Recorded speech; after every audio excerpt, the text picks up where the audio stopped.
Welcome to Satsang Conversations, where we journey across the world to the serene and sacred spaces of BAPS Mandirs. This podcast is your gateway to exploring profound spiritual lessons that echo through time, yet remain incredibly relevant to our everyday lives. Each episode brings heartfelt discussions, wisdom, and insights that help us navigate the challenges of modern life with a deeper sense of peace, purpose, and connection. So whether you're seeking inspiration, solace, or a spark to light up your spiritual path, join us as we dive into conversations that uplift the soul and enrich the heart.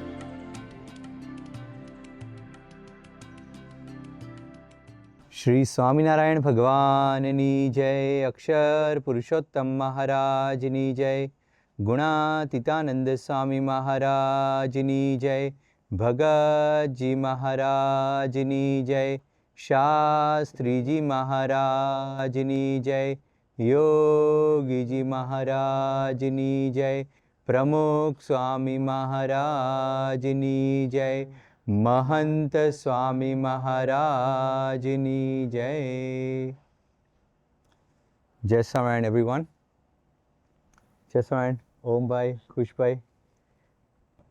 Welcome to this edition of the Satsang Life. Today we're going to be talking about one of the Paramhansas of Bhagwan Swaminarayan, Nishkulanand Swami. Imagine it's 18 June 1804. And in a small village in Gujarat called Kalwani, Bhagwan Swaminarayan is there, a 23-year-old charismatic young luminary that had just come to Gujarat a few years ago. And in front of him are 500 to-be Paramhansas. Some have come from kingdoms, some have come as sadhus, some have come from merchant classes, some were rulers of their town, some were rulers of their kingdom. Some were great businessmen, and they came from across Gujarat and across India, and he initiated them in one night. Bhai, can you imagine your parents or somebody of your parents or grandparents say sitting in front of you? Everyone would run over. So that was the dynamism and magnetism of Bhagwan Swaminarayan. And it's said in the Sampradaya scriptures that there were some 2,000 to 3,000 Paramhansas, but the first initiation was in Kalwani on this night, and 500 Paramhansas. And Brahma Swaminarayan, 500 Paramhansas means each one had 500 stories. 500 Paramhansas, 500 stories. That was fascinating. Each of those Paramahansas, they were very, not just talented, but they had significant powers as well. Just for example, if you look at Vyapkanand Swami, he had so much yogic mastery that he was able to transplant a jeev from a mosquito into a horse and bring the horse back to life. We've heard about heart transplant and lung transplant or kidney transplant, but what about jeev transplant? These are the powers that Maharaj's Paramahansas had. And beyond that, there was Gopalanand Swami. When he installed the Murti of Hanumanji in Sarangpur, he'd put so much Aishwarya, so much divine power into the Murti that the Murti would continuously shudder. And afterwards, Gopalanand Swami had to touch a stick to Hanumanji's Murti and make it still. So this was the kind of power that the Paramahansas had. They still have that stick on display there in the mandir today. Yes, it's there. Yeah. So whenever you go to Sarangpur, make sure you do darshan of that, so that we can remember the power of these Paramahansas. In the same way, there was Nityanand Swami. His powerful intellect. He was so wise, he'd studied the 4 Veds. But we probably haven't even seen the Veds. But Nityanand Swami, before he became a sadhu, his name was Dinmani Sharma. And he'd studied the 4 Veds. And he was so brilliant that after becoming a sadhu, that whenever he would go to any debate, he would take several carts of books with him. And when he would arrive there, then no one was able to defeat him in any of the debates. He was so intelligent. And people feared him so much for his intellect that when they heard that Nityanand Swami will be coming for this debate, then many would even accept defeat before they even reach the debate. That's how intellectual Nityanand Swami was. And today we want to talk about, I mean, we could go on and talk about each of the Paramhansas and we'd be here forever, but let's just focus on one Paramhansa today, which is one of my favorite, and his life is fascinating, and that is Nishkulanand Swami. Because Nishkulanand Swami had this very simple background, yet he wrote Bhakta Chintamani and 22 other books. He wrote 23 granths in total. Someone who was of that background, you wouldn't imagine that he could have such a elevated spiritual status, such a simple life, yet high thinking. And what really touches me about his life is the paradoxes, that you see these extremes in him. For example, he was, in the worldly sense, he was illiterate yet genius. So he had no formal education. He had a very simple family background. And yet the scriptures he wrote, you would think that somebody who has studied the Shastras for years, somebody who studied poetry for years, poetic meters, they wouldn't be able to come up with that. So that was one of the things that really attracts me to him. The second thing was, he's known as Vairagya Murti Nishkulanand Swami. Yet he had this bhakti about him as well. So he was detached yet devoted. He had the Vairagya, but it wasn't just a dry Vairagya. It was a Vairagya that was born out of bhakti, and it was a Vairagya that was conducive to bhakti. So that's another element, another paradox, if you will. And then the third thing was that because he was Vairagya Murti, inwardly and outwardly, he had a simple life. He wouldn't enjoy any pleasures. He would do extra vrat, stuff, upas, and he would make his body and influence, and on purpose, he would put his body through tough austerities, tap, if you will. And he lived a very simple, comfortless life. Yet he was content. He was comfortless, yet content. So that's another paradox, and that's why his life was full of these paradoxes. That's not just Nishkulanand Swami, it's all the Paramahansas. But these couple of qualities really attract me to him. Swami, we've heard about Nishkulanand Swami's work, but we don't know a lot about his background, his upbringing, what caused him to become a sadhu. Could you shed some more light on that? Nishkulanand Swami, well, before he became a sadhu, he was brought up and born in a small village called Shekpat, which is near Jamnagar. And he was born in 1766. And Nishkulanand Swami, his parents, Rambhai and Amritba. And by Atmanand Swami's blessings, they were graced with a son, Lalji Suthar, that was his name. And Nishkulanand Swami, or Lalji Suthar, as we know him, he stayed on this earth for 82 years. So, in short, that's what Nishkulanand Swami is from birth to death. Those are a few of the facts about Nishkulanand Swami. And 1866, right? So he was, Shriji Maharaj was born in 1781, and this is 1766. So he was older than Maharaj, some 15 years older. But one thing why I think Nishkulanand Swami is a gem is there's quite literally a prasang about a gem. Somebody read one of his poetic compositions, Januni Jivore Gopi Chandani. And he was a government officer, and he came looking for him.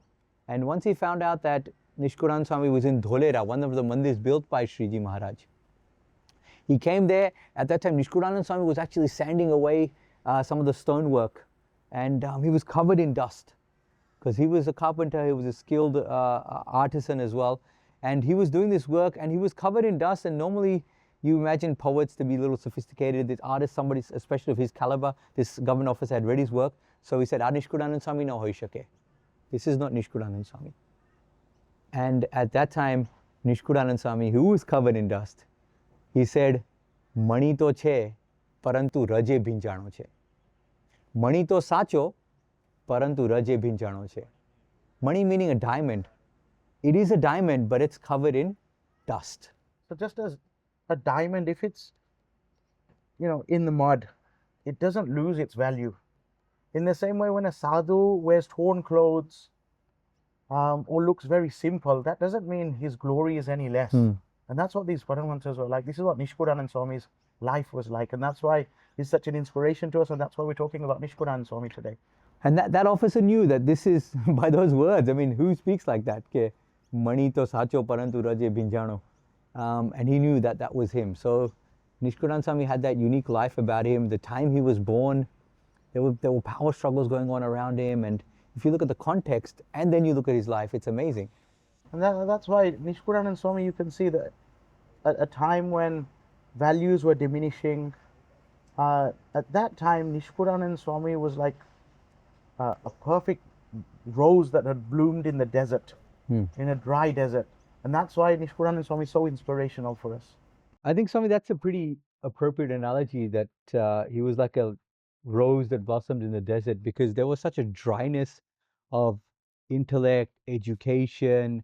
You mentioned his name was Lalji Suthar. Suthar means someone who comes from a carpentry, that kind of background. And back then, education is so common to us now, but back then he wouldn't have had access to any of that education. So he really did blossom, I think, like a rose in the desert.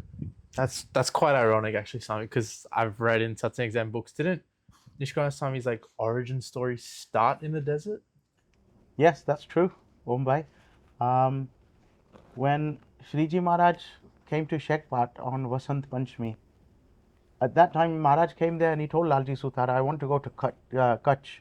So I need a guide to take me Bhomyo જોઈએ છે. What's a bhomyo, Swami? It's Bhumyo is a guide, someone who knows the way. Bhumi means like land. So someone who's been there, because back then, remember, there was no Google, there was no national highways. You had to go by foot. Google Maps. There was no Google Maps. And this was a long journey. Shekpat to Kutch, at least Adoy, was like at least 150 to 175 kilometers. So that's Oh, wow. a long journey by foot. So Maharaj asked Lalji Suthar, you're a great Bhomyo, so find me someone like you. And at that time, Lalji Suthar thought that if there's a chance to serve Maharaj, then why don't I go myself? And so he got ready, and he knew it was going to be a tough journey because he'd been there many times before. So without even telling Maharaj, he did all the preparations. First, he took some food, he took some water, and he also knew that they might need some money as well, but there would be thieves along the way. There was a chance of that, so he hid the coins in his shoes. Maharaj didn't know about any of these things that Lalji Suthar had prepared to take with him.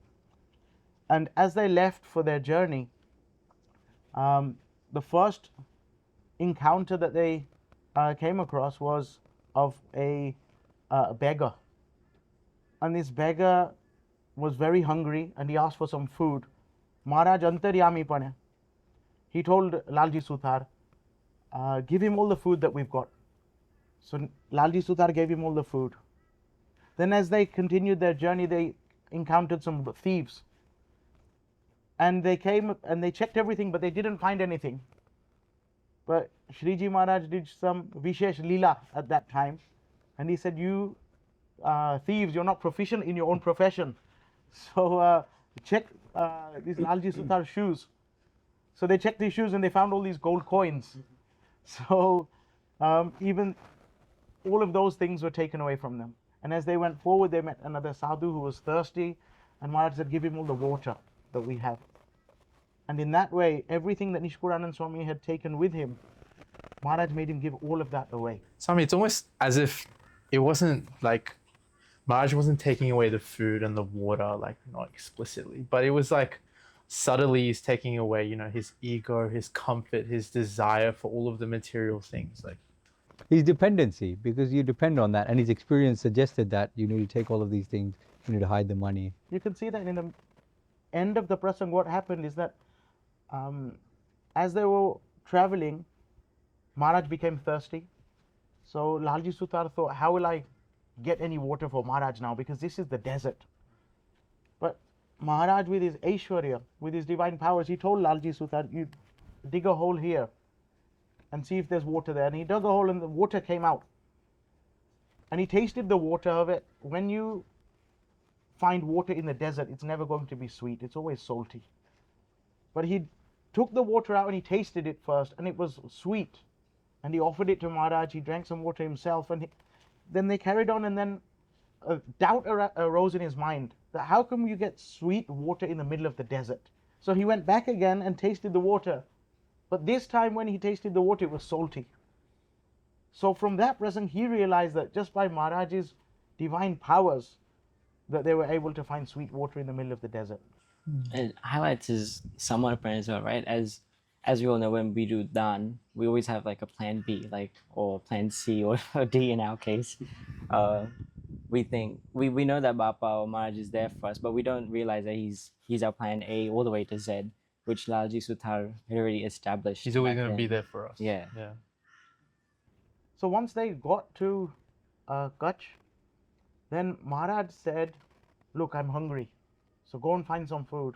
So first, Lalji Suthar must have been a little bit annoyed, as you can imagine, because first Maharaj made him give everything they'd packed. He made him give everything away. So he said, Maharaj, where shall I get food from? So Maharaj said, go and beg for food. But then Lalji Suthar questioned, he said, Swami, Maharaj, this is my in-laws' village here, Adhoi. How can I go and beg for food there?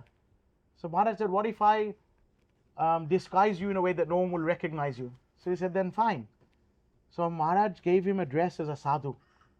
In those old days, it was called an alfi. So he gave him a sadhu's dress and shaved his head, and he sent him off to Adhoi. And he got there and he started begging for food there. He knocked on the door of his in-laws. His wife was there at that time as well. So it must have been a very tough challenge for him to go and do this. Imagine going to beg for food at your own family's home. And this wasn't a fancy dress, it was for real. So he knocked on the door. First, Lalji Suthar's mother opened the door and she saw that this is Lalji Suthar. Obviously, they would recognize their own son or son-in-law. And she thought, he's in a sadhu's dress, he's given up sansar. With that worry, immediately she called Lalji Suthar's wife and their children, with the thought that if they come there, then from within his love and attachment for them will sprout again, and he'll think about coming home. But at that time, Lalji Suthar was so firm that he said, look, Shriji Maharaj is here in the village, he's hungry, I've come to beg for food. If you want to serve Maharaj, then give me some food to take to him. But don't talk to me about coming back into sansar. And this was his detachment, and he was very firm and very serious, and his family supported him in that way, and they gave him the food to take to Maharaj, and he went and gave the food to Maharaj. And afterwards, this is where his composition work started. So soon into his sadhu life, he's just become Nishkulanand Swami from Lalji Suthar. And at that time, Maharaj ek chandlo karyo humne, and he gave him ashirwad ke whatever you write now will become poetry. Whatever you pen will become a poem. And the first scripture he wrote was there and then, at the end of that yatra, that desert journey. And he was there in Kutch, and Maharaj told him that write a scripture about the sufferings of hell, what we call Yamlok. And the pap that you do, you go there, you suffer for countless years. And Nishkulanand Swami was like, well, how can I talk about a place I haven't been to? You can't describe an experience you haven't had. So Maharaj put him into Samadhi and he sent him into Yamlok as a visitor. And he saw the beatings and he saw the sufferings of the jeeves that go to Yamlok. And he came back to his physical body and he wrote a scripture called Yamdand.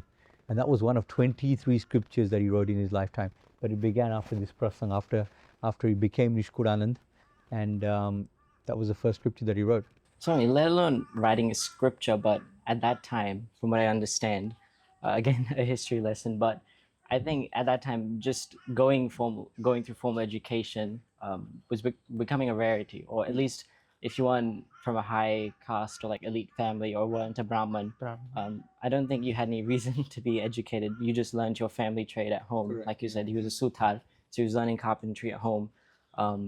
And yet, Nishkulanand Swami, he wrote a book without any training, and we go on to see his later composition had perfect meter, perfect structure, it was full of philosophical depth. And he did that without going to a single class, single school. So how was that achieved in his lifetime? I think it was waiting to happen. Maharaj, who was waiting to find him, he was waiting to find Maharaj. And we see that in his scripture that he also attributes all of it to Maharaj's krupa and the Sant's krupa. So for example, in Bhakta Chintamani, which is one of the most famous scriptures that he wrote, it describes Maharaj's divine incidents, describes Maharaj's life, it describes the niyams of Santos, Hari Bhaktos, and all the miracles that Maharaj performed in his lifetime. And it talks about Pragat Bhagwan as well.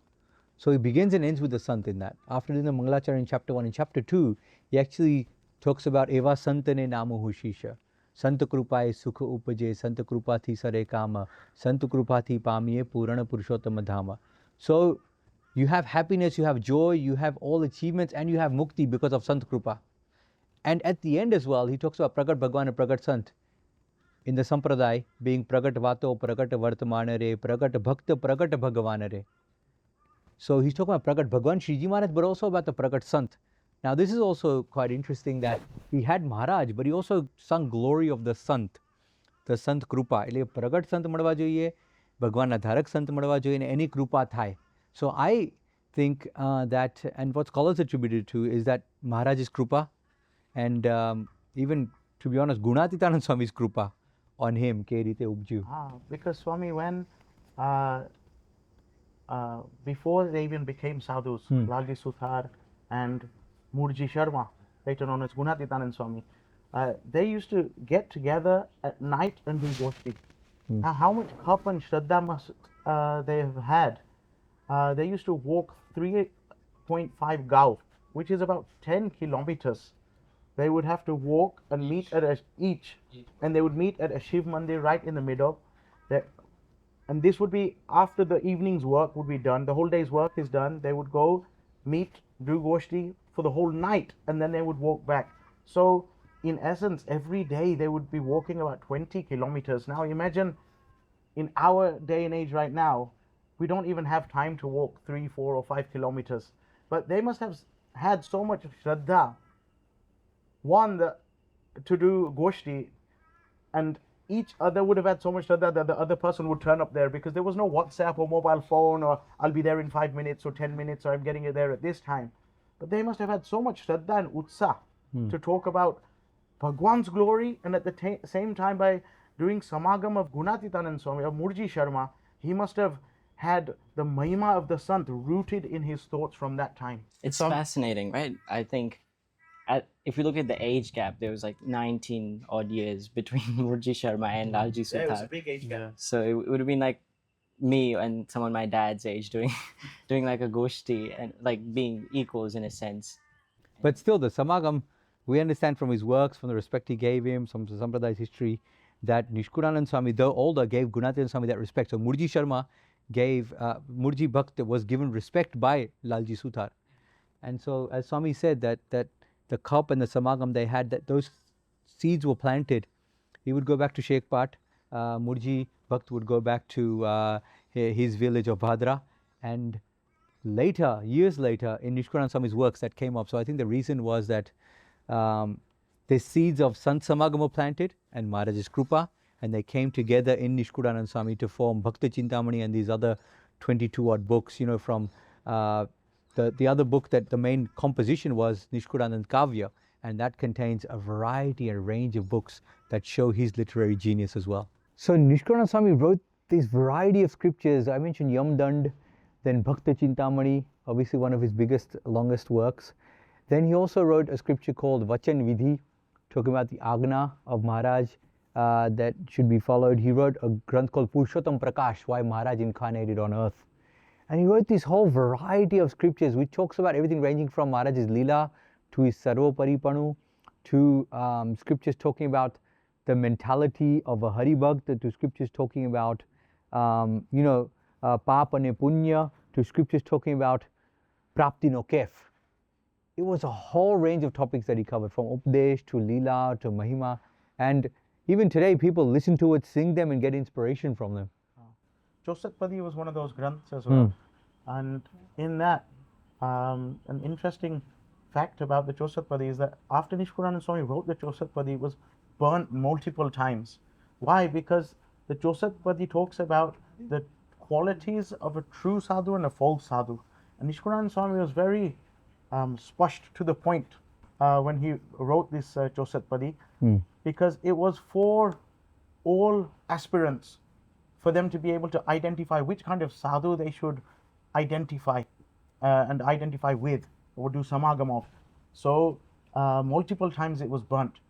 And in those Chosath Padi pads, the 64 pads, the very, very interesting words that Nishkulanand Swami has mentioned. He writes, Kathana vachana kauchure kadava kakacharup. He says, I'm telling you the bitter truth. You won't like it, but just as a doctor, he has to give bitter medicine to the patient so that his disease will go. In the same way, Nishkulanand Swami says, I'm giving you this bitter medicine, this bitter truth, so that you can understand what a true sadhu and a false sadhu is. So Nishkulanand Swami is very clear in his words there. And that's in, especially in Pad 21 and 22. He says, Shodhi avyo tu satsangamare, bhajvane bhagavan, avyo taiye tara angamare, nota mota paman. So when you first came into satsang, you didn't want anything, you just wanted to worship God. But slowly, slowly, you develop this hunger for man, for ego, to be, given some kind of status. So he's very, very intelligently picked up these subtle things that go through people's mind as they come into satsang. So, I mean, I think that's actually, I agree, it's really clever actually, because, we all are trying to strive to do better in satsang. I'm always thinking, how can I be 1% better every day in satsang, right? But just that mindfulness to understand, like his level of genius was that, he wasn't just thinking about progressing in satsang, but once he's progressed, he's thinking, like subtly, like now has the ego of my progression, leading to my downfall. Like, am I having an ego about getting better? And I think that's genius. And he was, I think, ahead of his time, because these qualities, some people wouldn't even put a name to it or wouldn't be able to identify them, but Nishkulanand Swami had identified them, stayed away from them, and was inspiring other people to do so as well. And he was picking up such little subtle points that, I mean, imagine you mentioned being nirmani, having the man of being nirmani. To touch on that, his scriptures touch science, philosophy, scripture. It touched social science, the economics. It touched all of those different fields. Swami, that truly is genius, because yes, in satsang, we're always thinking about progressing, moving forward. I'm always thinking, how can I do my annex better? How can I move forward 1% better every day in satsang? But I think where the genius lies here is that he's not only just thinking about progressing, but once he's progressed, he's mindful of not being egoistic of his progression. So he's aware of the man in nirmani. And I think that's truly genius. And the ability to pick up such a subtle flaw that we might have, despite all the other satsang that we do, is like extremely clever for Nishkulanand Swami. You see that in his other granth, which is called Manganjan, where Nishkulanand Swami is really honed in on what happens in the mind. That whole battlefield that every person experiences and goes through, Nishkulanand Swami has given that a whole metaphor and described how in the mind the different kind of questions and battles that one has to face. So he's really understood a human's psychology. That part of the mind might say, yes, go and indulge in these desires, or in your temptations, go and indulge. But on the other hand, your atma and your positive thoughts within, they'll be encouraging you to stay detached or to stay far and stick to your niyam dharma. So that's why Nishkulanand Swami was such a genius in explaining these things very simply, even though they were very deep subjects. And I think it's very consistent with the Sampraday's teachings and Maharaj's teachings as well, because Maharaj talks about this exact thing, that this internal battle, manma ek yuddh chale chhe, be sena chhe in madhya, Gadara Madhya 22, Gadara section 2, number 22, Shriji Maharaj gives this exact analogy.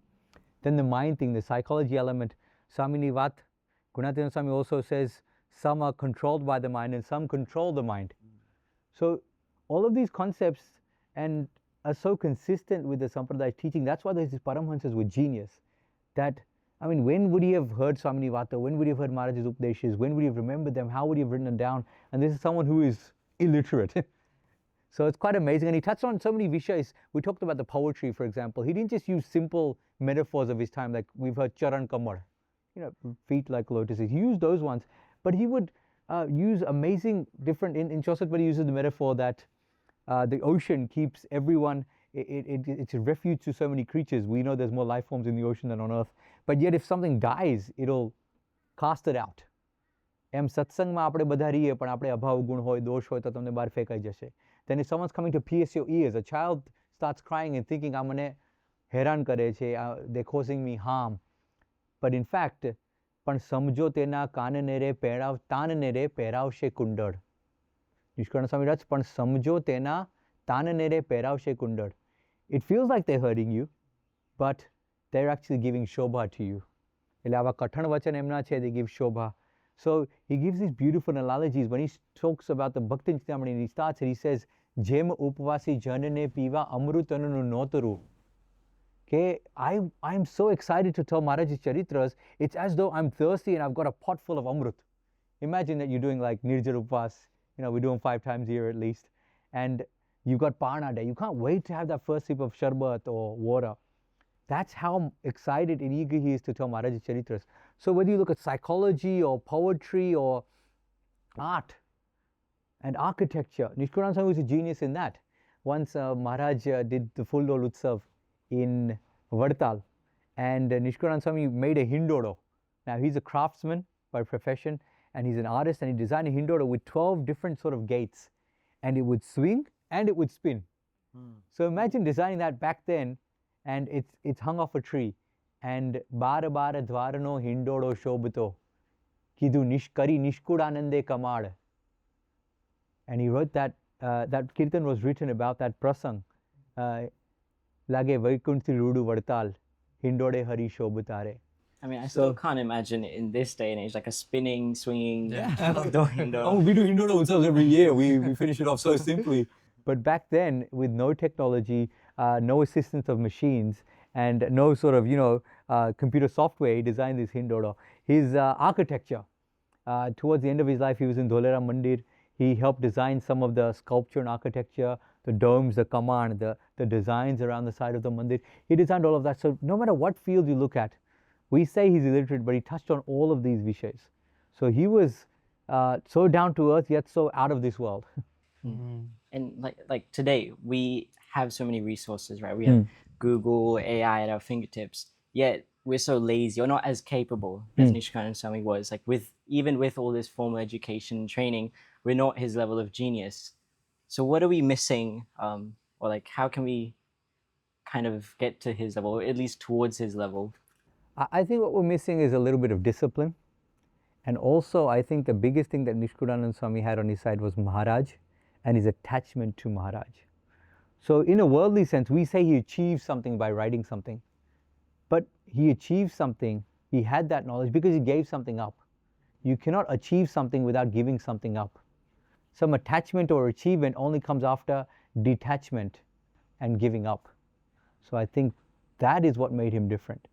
He gave something up to get it. Right now, what we try to do for looking for knowledge or having achievements is we try to get so much and we don't want to give anything up. We just want to take. But you have to give up to earn. You have to give something up to achieve. And he had that detachment about him. And that detachment led to his devotion. So I think his genius had a purpose, it had a cause, it had a direct link to his origin story. And we call him Vairagya Murti Nishkulanand Swami. So Nishkulanand means someone who has joy from giving up.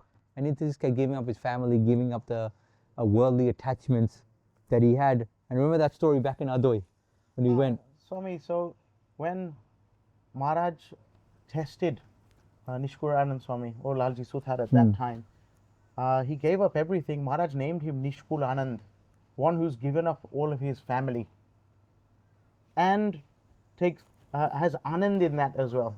Okay, and that was the name he was given because of his Vairagya. He was able to give all of that up in one go. And the extent of his Vairagya was that when he went to his family's house, he himself had given up sansar, but after he became a sadhu, his family members came to take him home and explain to him that, look, you need to come back home. But his Vairagya was so firm and rooted in Maharaj that he explained the falseness of the world to his son, Madhavji. And he explained it so well and with such determination that Madhavji himself decided to become a sadhu and give up sansar. And he was named Gunatitanand Swami.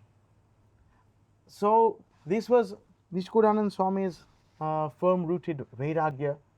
And again, his other son, he also came to bring his father home. But because of Nishkulanand Swami's intense Vairagya, he gave up sansar as well and he became a sadhu. Now there was one son left at home a few years later, even he came to bring Nishkulanand Swami home, but he stayed in sansar. However, what we can see from Nishkulanand Swami's Vairagya is that it wasn't Vairagya from just being tired of the world. His Vairagya was rooted in Maharaj's bhakti.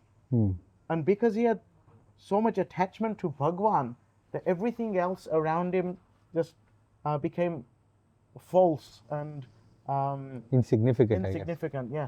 And to cultivate that level of Vairagya, I imagine would be extremely difficult.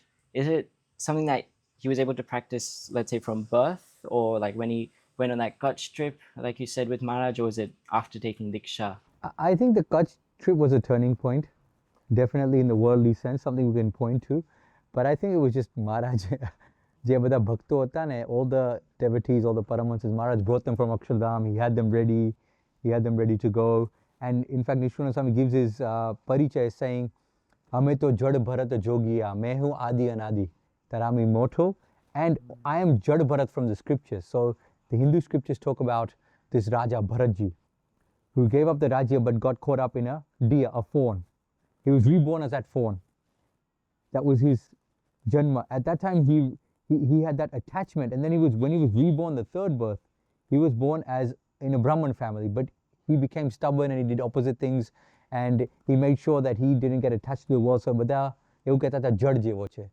He's a little thick and he's a little weird and unusual, so they called him Jad Bharat. But after that, the some of the scriptures note that Jad Bharat was reborn again as Nishkulanand Swami. So he had that previous sanskar of Vairagya. That's one way we can look at it. The other way, he had the krupa of Maharaj.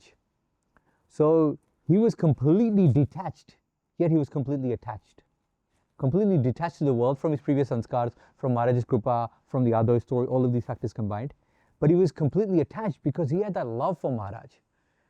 And complete attachment we can call devotion. So this is the other theme we can explore a little bit, is that he was completely detached yet attached. He was detached yet devoted. And that's this other paradox in Nishkulanand Swami's life, the detachment and the devotion at the same time. Swami, I'm trying to understand his detachment and his Vairagya. So, correct me if I'm wrong, but my understanding of detachment and Vairagya is, you have to be detached externally, so from the world, and you've got to be detached internally as well, like from within, right? So that's two pradhan, like very important vichars that we have in Satsang, right? We have Atma Vichar, your internal detachment, and then you have Sankhya Vichar, your external detachment. So I think that pretty much sums up what Nishkulanand Swami's like Vairagya would be, right? Like that. He's not really like, because when we think of Vairagya traditionally, we think of it as running away, like from the world, or like he wasn't fearing the world, or he wasn't running away, but instead he was running towards Bhagwan. I think that's like an analogy that we and you can call that sort of Agna Palan, running away from the world and towards Bhagwan, because Bhagwan tells you to do something. So it's a vision, yeah, and he had that Agna Palan in his life. You could see one prasang that we can recall from Nishkulanand Swami's life is one time Maharaj told him to go and address the female assembly. Now for sadhus, the rules were that you should observe eightfold brahmacharya, eightfold celibacy. So it would be wrong for him to go and address the assembly. But Maharaj gave him that agna. But at that time, Nishkulanand Swami, he was so firm in following Maharaj's agna that Maharaj, you've given us this agna to remain aloof from the world and observe these niyams.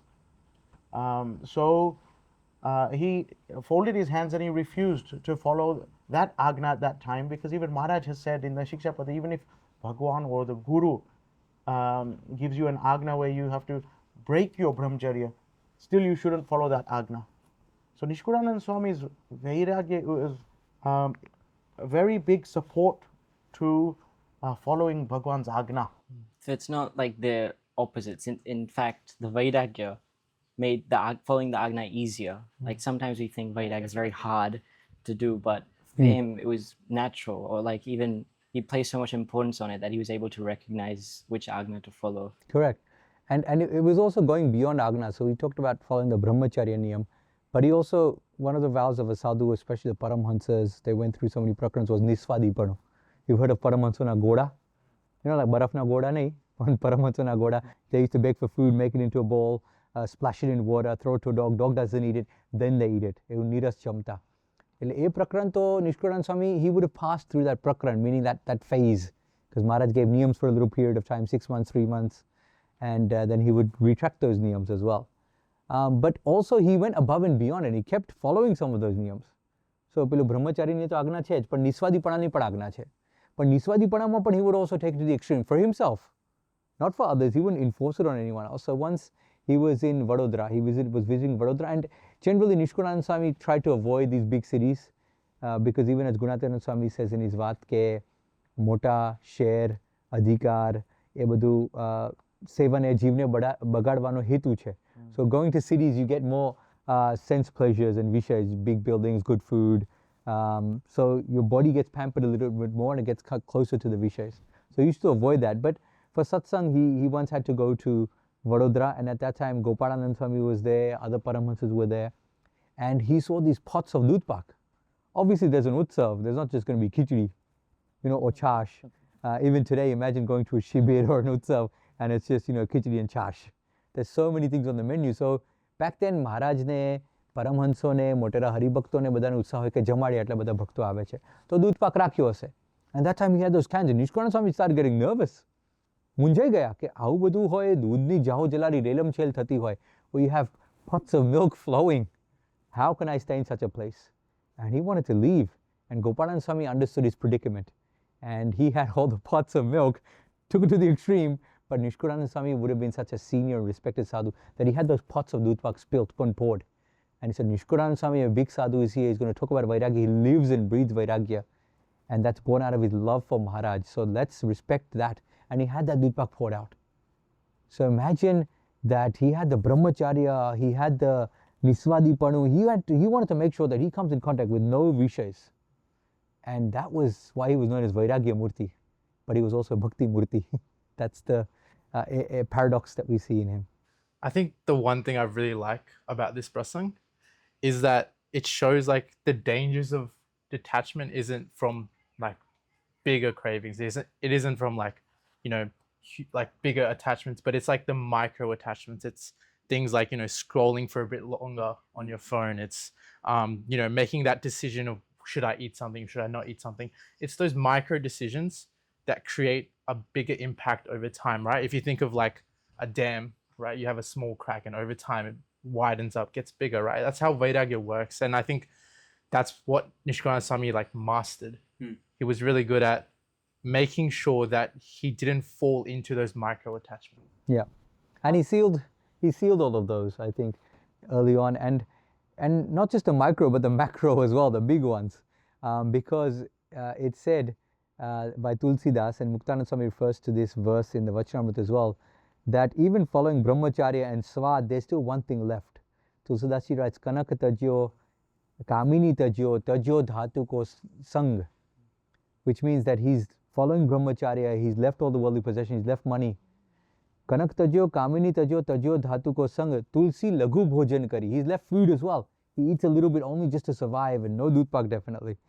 Tajyo lagu, tulsi lagu bhojan kari, jive man ke rang. So after all the micro and the macro attachments, the last thing left is man, the ego. I am something.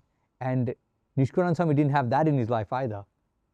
You could see that from when Maharaj, once he was in Garuda, and he mentioned in the assembly that I want to make Nishkulanand Swami the Mahant of Garuda Mandir.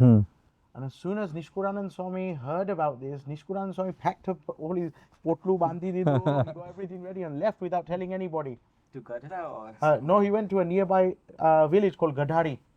And he went and stayed there. And soon after, Maharaj asked, where is Nishkulanand Swami gone? And after inquiring about his whereabouts, they found out that Nishkulanand Swami had gone to a small town because of this. That he'd found that to become the Mahant of a mandir like Garuda Mandir as well, it would be too onerous for him. So he didn't want that kind of attachment or that kind of man motap. So he went away. And then only after Maharaj said that, look, we won't make you the Mahant, then Nishkulanand Swami came back and he said to Maharaj, Maharaj, I don't want to become the Mahant of this mandir. Maharaj said, why? What's the problem? He said, what if a huge weight was to fall on a tiny little mouse? Then that mouse would get crushed. In that same way, if I were to be given the whole administration of this whole mandir, then I would degenerate spiritually. So this is how alert Nishkulanand Swami was in his sadhana. And it's funny, he probably would have been able to be the Mahant because we saw his intellect and we talked about that earlier, but yet he was so detached and he had his love for Maharaj. He wanted to make sure that that isn't diminished by anything else. Like not his even priority straight, as we would call it. his priority straight, and not even man was going to overthrow his reign of Vairagya Murti. So it's quite funny, Nishkulanand Swami got his name removed from the list of consideration. And compare that to the world of politics or sports. People are trying to get their name on the list and you have to retire them and get them out of there. And here Nishkulanand Swami wants nothing to do with this power struggle. So it's quite counter to how the world is going. Yeah, and even at that time, if you follow along the late 1700s, with the fall of the Mughal Empire, the kingdoms were crumbling. There was, infighting. There was famine, theft, and people were searching for wealth, security, power. They were willing to do anything. Whereas Nishkulanand Swami, he was going quite in the opposite direction. We see. Yeah, and even in today's day and age, right? It's this, craving for ambition. Everyone's trying to make it up the ranks. Like I'm in corporate, I know what it's like to, how toxic it is to everyone trying to make it up the ranks, trying to, get hold of power. And so, Swami, my question to you is, we all have ambition. We all want to move forward, yes, in satsang, but even like in our world, like in whatever our job, uni. So is it possible to have ambition and Vairagya? Is it possible that ambition and Vairagya can coexist? It can, and that's why we call Nishkulanand Swami the perfect paradox, that it can coexist. And not just Nishkulanand Swami, not just the Paramhansas, but our gurus. Can you think of Shriji Maharaj and take ambition away from that? Shriji Maharaj was ambitious. He wanted to build the 5 mandirs. Our guru Yogiji Maharaj was ambitious. He wanted to take satsang abroad. He wanted to get Badaks and Yuvaks involved in satsang. Pramukh Sai Maharaj was ambitious. You cannot build Delhi Akshardham with all that virod without ambition. You cannot build Gandhinagar Akshardham. You cannot build 1200 mandirs. You cannot build a sanstha up to where it is, where he took it, without ambition. And you cannot do what Mahant Sai Maharaj is doing today without ambition. Sampradaya, Nipushti Thai, Akshar Purushottam, Upasana, Nishtha is spread around the world. That's ambition. But the difference about their ambition and the ambition we think of is ambition is not selfish, it's selfless. Their ambition, our Guru's ambition, Nishkulanand's ambition was not rooted in emotion, but it was rooted in devotion. So we get caught up in this emotion of me, I want to get this, I want to get that. And you want to start doing things you want to do. But our Gurus and our Paramhansas, their ambition was driven by pleasing Maharaj. Their ambition was driven by fulfilling their sankalpas. So I think the two can definitely coexist. And Nishkulanand Swami was full of Vairagya. He was detached. He didn't want anything in life, but he definitely wanted to please Maharaj. So he may not have wanted the Mahantai of Gadra Mandir, but he definitely wanted the Mahantai of being on Maharaj's Mara, the Manko. Comes back to vision. It comes back to the vision, the clarity, and that's why he was so detached and devoted. He was ambitious, yet not for himself. So the Paramhansas have this, the gurus we see, our gurus have it, today Mahant Maharaj has it. He's definitely ambitious, but not in our traditional sense, I don't think. So, Nishkulanand Swami, in summary, we can see his Vairagya. That he had Vairagya from the Vishays. We can see from his Brahmacharya or Dhan and Strino Tyag. And also Vairagya for Swad, that we mentioned. The Dudpak. The Dudpak Prasang. And he had Vairagya from wanting any ego, any man or status. So these were like wonderful qualities that we can see in Nishkulanand Swami. He had a very high level of Vairagya, yet he was attached to Shriji Maharaj. But from all of these things, we can see that his Vairagya was to such a level that he didn't even like sansar anymore. That he didn't like anything of this world because he had such a liking for Bhagwan that he started to dislike everything else. And you can see that in one of his kirtans, which he's said, Mune sapane na gamere samsar kahone ke ma kijiye vaman thayu mana utaryu vaman thayu mana utaryu evo jhanyo re samsar kahone ke ma kijiye. He says, Mune sapane na gamere sansar. That he doesn't even like sansar. That's true in the waking state, but he's saying, Mune sapane na. Even in the dream state, I don't like sansar. And he gives a very nice example that just as you've had, food, you've eaten maybe your pizza or pasta or pani puri or chili paneer, whatever you guys really like. When you're eating it, you really enjoy it. But once that's all vomited out, you would never ever thinking about eating that again. In fact, you have a disgust towards it. You wouldn't have any attachment or any liking towards it. So he says, this is how I feel towards sansar now. And in that pad, he gives various examples. And one example he says is, if a lion is standing before you, then all you can see is death. You wouldn't start thinking about, I remember the pizza that I ate last night, or tonight I was going to have pizza. You wouldn't think about or care about any of the vishays. Why? Because all you can see before you is death. And that's how he saw the vishays of this world. That he wouldn't have any attachment or any liking or attraction or temptation towards those vishays, because his vision was so clear that there's only sukh in Bhagwan and there's no sukh in this world or in the vishays. So he was very, very clear in this manner. And in the last verse, Nishkulanand Swami says, Samaji vichari je karo, tojo khalakani aas. Nishkulanand nishche karyu, sukha to sadguru paas. He says, Samji vichari, that I've thought about this in depth. It's not just a whim that I woke up this morning and then I was fed up of the world, but with deep thought, I've contemplated on this vishay about there being no happiness in this world, and true happiness kya chhe?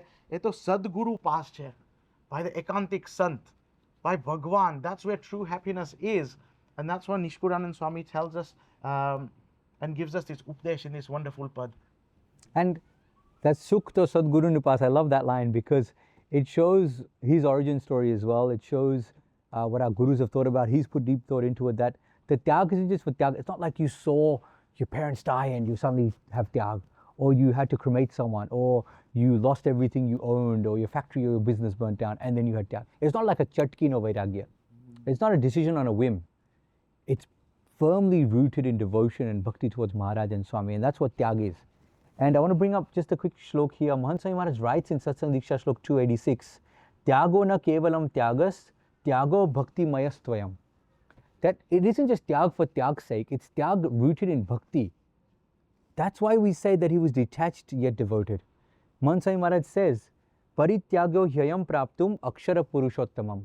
That this tyag in the Swaminarayan Sampradaya, Nishkulanand Swami, our gurus and our santos, and in our Hari Bhaktos today, whatever tyag they do, it's not empty tyag. It's not shushka tyag. It's a tyag that flourishes in the garden of bhakti. It's a tyag that takes you closer to Bhagwan. And it's a tyag that brings about prapti no kef. So imagine there's such distinct vishayas, they're on the extremes. Tyag is like dryness and sadness and sorrow and stoicism. And bhakti and kef and prapti are on the other end. Yet seamlessly these two combine in the Swaminarayan Sampradaya, in the Paramhansas like Nishkulanand Swami, and in the words of our Guru Mahant Swami Maharaj, that this tyag is to attain Akshar Purushottam. So tyag and prapti, this detachment, this lack of comfort is directly connected to his contentment. He has his prapti no kef, and that's in his words, it's in his pads as well. When he says... Definitely, you can see in lots of his kirtans, he's talked about prapti.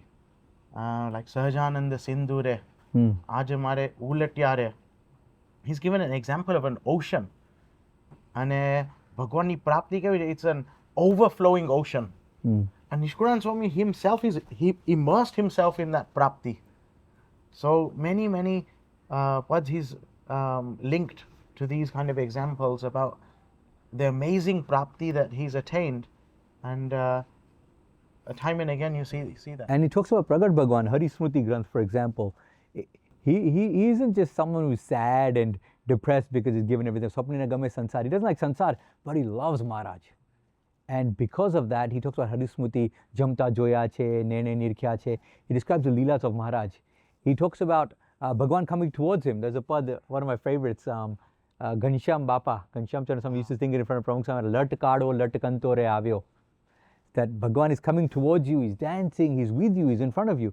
So he had this Vairagya, he had this comfortless life, yet in the comfortless life, in the comfortlessness, he had contentment. And that was the other paradox in his life. It's interesting, Swami, and we talk about being comfortless yet content, and those two things kind of go with what I heard in Swaminivat.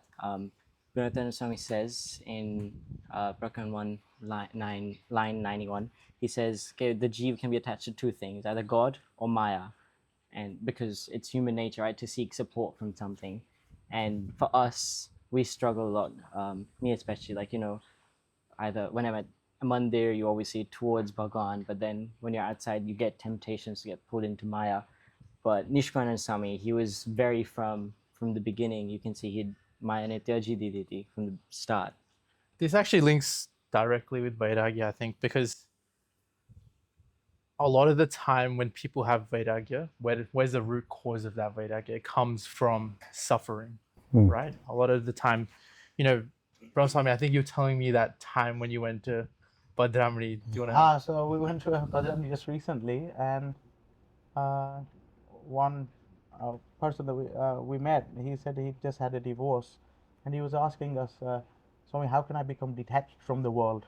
So that detachment, it arose from some sort of suffering or some sort of experience of misery. But Nishkulanand Swami's Vairagya didn't come from that kind of hate or suffering or misery. It was different. And his Vairagya was such that he himself, he would go out of his way to live simple. I mean, we always look for comfort. He had comfort. He had the opportunity for comfort. He was quite senior, but towards the end of his life, yet he lived in one of the most simple cities. Even if you go there now, it's not as advanced as, you know, in Gujarat as Ahmedabad or Surat or Rajkot or Vadodara. He lived in a small village called Dholera, one of the 6 mandirs that Maharaj built. Very harsh land, very saline land, not very agriculturally friendly. He would have lung problems toward the end of his life. He himself could have had the meals, you know, Thakurji's thard, he could have had it offered to him. He was a senior sadhu, he was living there, yet he chose to have only chash and rotlo, buttermilk and a loaf of simple rotlo every day. And he had so many physical ailments in his older age. Even he became a sadhu. Since that time, he sameti. He went out of his way to accept this simple life, but yet his thoughts were never affected. What we tend to do is, if we have comfort, if we have good food, if we have a good place to stay, if we have a good laptop or iPhone and a good car, then we'll do the good job, we'll study hard, we'll get good grades. I need facilities, I need vyavastha to have good thoughts. It's conditional. And Nishkulanand Swami was unconditional. In fact, he had the conditions where he could have accepted these comforts, yet he lived comfortless. But his thoughts and his writings, they had such high vichars that you think someone did this with a very comfortable life. He had time to think about everything. He had time to do the manans and the vichars. He probably sat in an AC room. He had great cars that you take us santos and padramrit around. We have better comforts today as sadhus or yuvaks, as haribhaktas, even if you're lower middle class, than Nishkulanand Swami ever could have dreamed of. And he could have had them. Yet he chose to live a simple life because he had high thinking and simple living.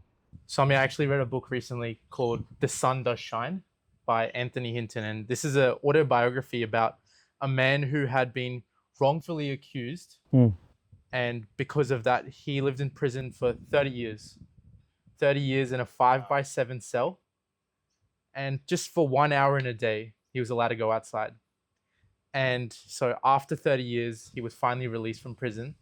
And in an interview, he says, you know, like, now that I've come out of prison after 30 years, when it rains, people run away from the rain. I run towards the rain. I want every single drop to fall on my face, right? And I think that really sums up what we're like in satsang. We don't understand the gratitude, right? He understood the gratitude of being outside, just in the rain. Yeah, right? because for all those years he hasn't had a drop on him. Right? And so in the same way in satsang, like, until we have the prapti, like, we fail to understand the prapti because we've got it so easily. It's come to us so easily. Mansai Maharaj just spoon-fed us the prapti no vichar. So, you know, just in 15 minutes now. It's like a small child who's been given a $1 million check. He wouldn't appreciate it, even though it's something so great.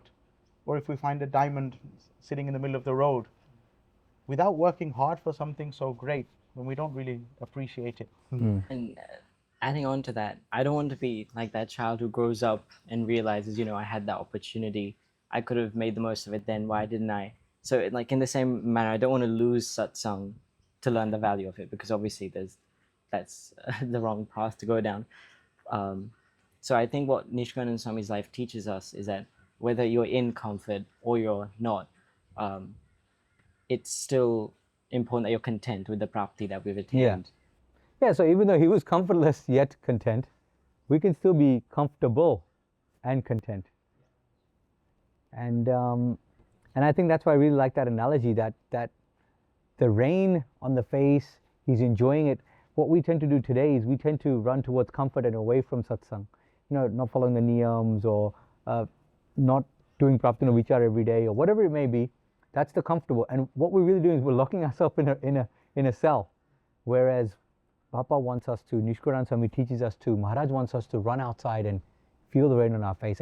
And he did that. His sorrows, his detachment, his comfortlessness, all washed away in that rain of prapti. And you can see it in his words, you can feel it in his buds. And Shidne re kangal je kirtan che, those words resonate in that. It's one of his many prapti kirtans that he's written. But in that kirtan, he says that why would you believe yourself to be poor or have no wealth when we've attained Bhagwan? Shidane reye re kangal. Kangal means a pauper or a beggar.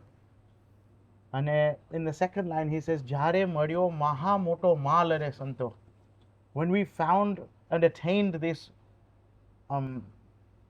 unfathomable prapti, this attainment, why would you believe yourself to be very simple or poor?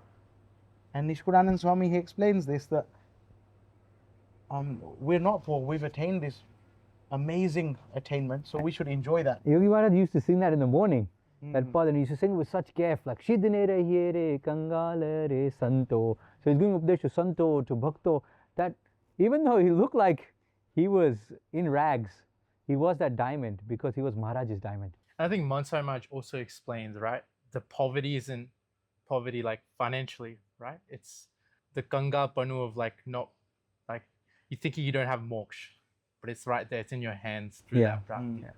Correct.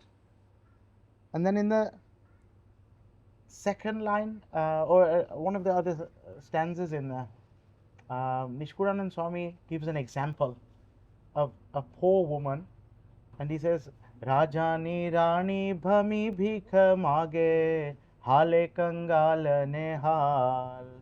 So he says, just as the king, he went out one time and he saw a poor beggar. And he saw this woman, but he was attracted to her and he decided to make her the queen. And after making her the queen, she stayed in the kingdom, but she wouldn't gain any weight. She just remained thin and frail, and she started losing weight. So he got all of the ministers together and they investigated what's happening. Why isn't she eating? So then they realized that because she was a beggar, she would like to go and find bits of food around, in different places, and that's what she would thrive on. And that's what would give her anand. So what they did, they put bits of food around the kingdom. They hid them in small little places, put them around on the floor, and then they shut all the doors, everyone left. And she started picking those bits of food up and eating. When she was a queen, she could have had the most wonderful, luxurious food and delicacies on her plate. She was enjoying eating these small bits of food around the kingdom.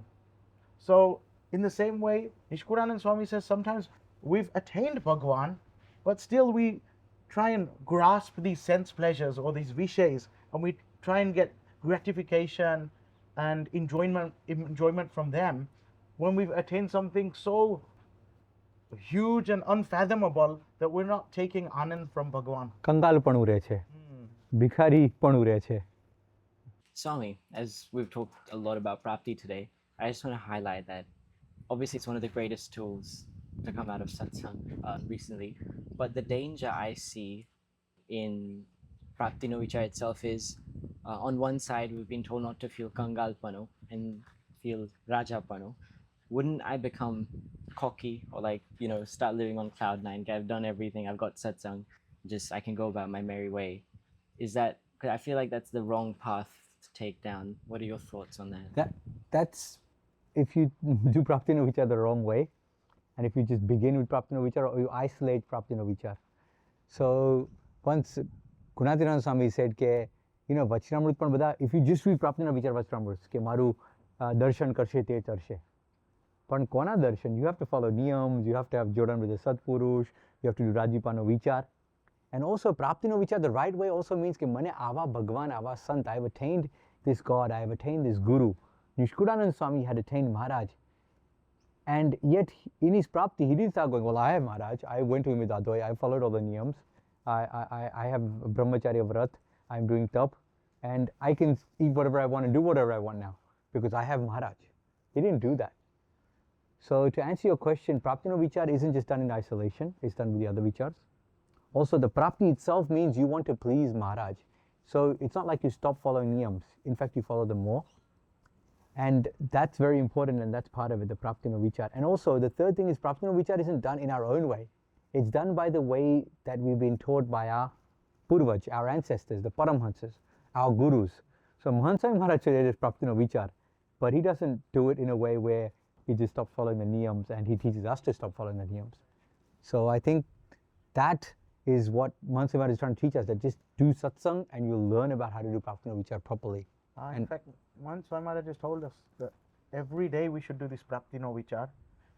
And by coincidence as well, we're talking about Nishkulanand Swami. So Mahant Maharaj just said every day we should sing the Pad, Mano Mari chhe moti vat. And in that, he's said that every day we should think about this extraordinary Prapti, and સાથે સાથે એનું જતન કરવું, that we should take care of this Prapti to make sure that we don't lose it.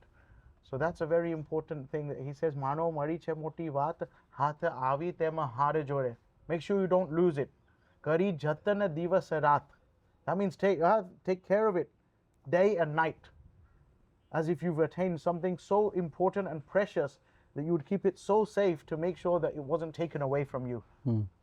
So Bapa's given us the agna to do satsang, and one of those things of doing satsang is doing praktino vichar every day by singing this pad. And you can see the clarity in Nishkulanand Swami that he had throughout his life, and that's why the Gurus have praised him. Maharaj praised him. Gunatitanand Swami knew him from his young age back in Shekpat and Bhadra, and he's used many of his studies in his Swami Nivato. Bhagatji Maharaj, Shastriji Maharaj, Yogiji Maharaj. Shastri Maharaj used to have Bhakti Chintamani on all these scriptures read. If you can't sleep at night, read Bhakti Chintamani. If you're stressed out, read Bhakti Chintamani. Shastri Maharaj always glorified the Granth and the works of Nishkulanand Swami. Yogiji Maharaj, Pramukh Swami Maharaj. Pramukh Swami did Parayan back in the 80s on Bhakti Chintamani in 86, 87. And Mahant Swami Maharaj today mentioned, as Swami mentioned, Mano Madiche Motivat. And Mahant Swami Maharaj in fact said that whenever Nishkulanand Swami talks about the Sant, for example, Yogi Bapa used to clarify this as well, that they're talking about Gunatitanand Swami, they're talking about the Akshar Brahm Guru. And today the Prapti and his words are used. So Nishkulanand Swami had this clarity about him. He was illiterate yet genius. He was detached yet devoted. And he was comfortless yet content. So he had the Prapti no Vichar. So I just want to end today's discussion by reading some words from the Bhakti Chintamani. There are his own words towards the end of his life that describe all three of these qualities or paradoxes that we've been talking about. And Nishkulanand Swami says, he writes, this is when his eyes are going, this is when his life is towards its end, but yet he only has Maharaj in his heart. And he has detachment from the world and sansar. He says, Alpa ayushane alpa buddhi, alpa samarthya na lahi shuddhi. That I have no strength in me and I have little intellect. Yet I've decided to write this and to write all my works. He says, Aage kehva rahi abhilasha huwa kshina nena prakasha. His eyes are going. He can't see. Remember, there's no light. He's probably writing by candlelight. How can someone in old age see by candlelight? Yet his nena prakash are gone, but he has his antar prakash about him. He writes, Pana jiya lagi prana reshe, jiba swami sahajananda keshe. If I have life in me, my tongue, my body, my mind will talk about Sahajananda Swami's glory. The prapti that I have, I cannot stop singing about it. And listen to this. Kana nahi sune bijo uchara, netra nahi joe bijo akara, tvacha nahi kare bhetya bijani, nasa nahi leye sugandhi nani. That I won't touch anything else, I won't hear anything else, I won't see anything else, but Maharaj, Maharaj and Maharaj.